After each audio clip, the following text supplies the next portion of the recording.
This week, the safe havens were dumped, and value stocks continued to outperform as equity markets saw notable rotations and real yields spiked after generally positive economic data and the Russia vaccine headlines. Gold was down 4.5% this week, breaking a 9-week winning streak and its worst week since mid-March. Recently, we talked about the possibility of gold retracing a bit, so no one should be surprised. Now, I'll have more on gold in the coming week. And along with gold, silver was slammed, but also like gold, it had a bounce. And although you are likely tired of this, I am watching the VIX like a hawk.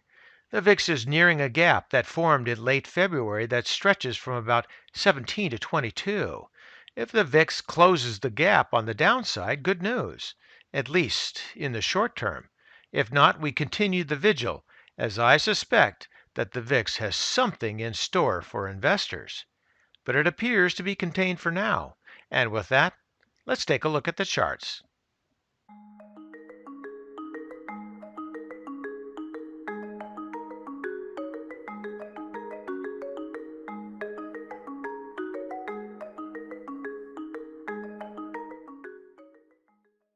And we're now looking at the 20-year monthly chart on the spiders, the SPY. And the close on Friday was 336.84, a little bit of gap there, and just below that record high earlier this year. Now, everything looks fine. You've got this very sharp V recovery. Now, once we get into some of the oscillators, that might be a problem. But for now, it looks all right. Here, volume also looks fine. Moving on down here into the MAC, this is perhaps one of the problems. Now, we did have a serious correction here, and this is actually more like a U than it is a V recovery and base, but it's a very short base.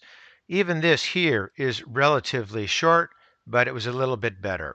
This one was even longer, and I like that. Now, going all the way back to 2009, this was a V or a U-shaped recovery here, and that actually qualifies as safe simply because it came down so far and it took a long time to come down. So that's somewhat understandable. Now, the downtrend here in March, that was severe. Certainly was painful to many, but the recovery is a bit too sharp for me, at least for now. But we're still moving on up, so I'm okay with it for now. Moving down into the histogram, you can see the same thing there. Also into the price rate of change. Now this actually looks like it has a longer term base in it. So that might help a bit. Longer than this one here, certainly, and certainly longer than 2009. So maybe that's an offsetting oscillator. But here, to me, is probably the real problem that I'm watching very closely. I watch the relative strength index because it's one of my main oscillators with regard to stock market breakdowns and stock market improvements. Now, right now, as you can see here, the top was set there in 2018. We have a pretty steep trend line going on down here.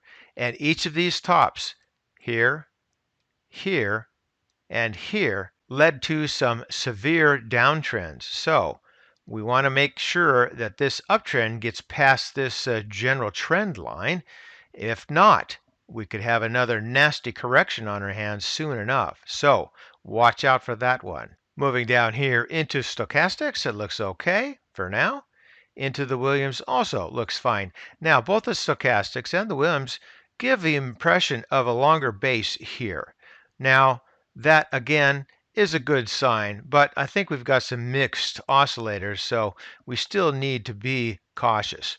Back up here to the price chart.